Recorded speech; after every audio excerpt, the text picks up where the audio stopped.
ગુજરાત સરકારના મહેસૂલ વિભાગ દ્વારા એક મહત્વપૂર્ણ નિર્ણય કરવામાં આવ્યો છે, જેમાં રાજ્યમાં કલેક્ટર કચેરીમાં ફરજ બજાવતા પ્રાંત અધિકારી અને મામલતદારનું કાયમી મુસાફરી ભથ્થું રદ કરવામાં આવ્યું છે. તો આ ઉપરાંત હવે પ્રાંત અધિકારી અને મામલતદારને પણ લોકબુકનો જ ઉપયોગ કરવો પડશે. મળતી માહિતી મુજબ ગુજરાત સરકાર હવે સરકારી કર્મચારીઓ માટે નવા નિર્ણયો લઈ રહી છે. તો સામાન્ય રીતે પ્રાંત અધિકારી અને મામલતદારને સરકારી કામકાજ અર્થે ફાળવેલ સરકારી પેટ્રોલ અને ડીઝલના વાહનો માટે કાયમી ભથ્થું ચૂકવાતું હતું. જોકે આ કાયમી ભથ્થું ચૂકવવાનો 2022નો પરિપત્ર મહેસૂલ વિભાગે રદ કર્યો છે. હવે આ અધિકારીઓએ પણ લોકબુક અને તે માટેના નિયમોનું ચુસ્તપણે પાલન કરવું પડશે. તેમજ આ વાહનોમાં વપરાતા પેટ્રોલ ડીઝલની એકચ્યુઅલ કિંમત તેમજ દૈનિક ભથ્થું આપવામાં આવશે. તો આ મામલે સરકારે પરિપત્ર જાહેર કરીને માહિતી આપી છે.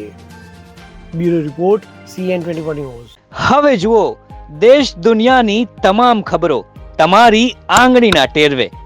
ઉઠાવો મોબાઈલ અને Google Play Store પરથી ડાઉનલોડ કરો અમારી CN24 ન્યૂઝ મોબાઈલ એપ.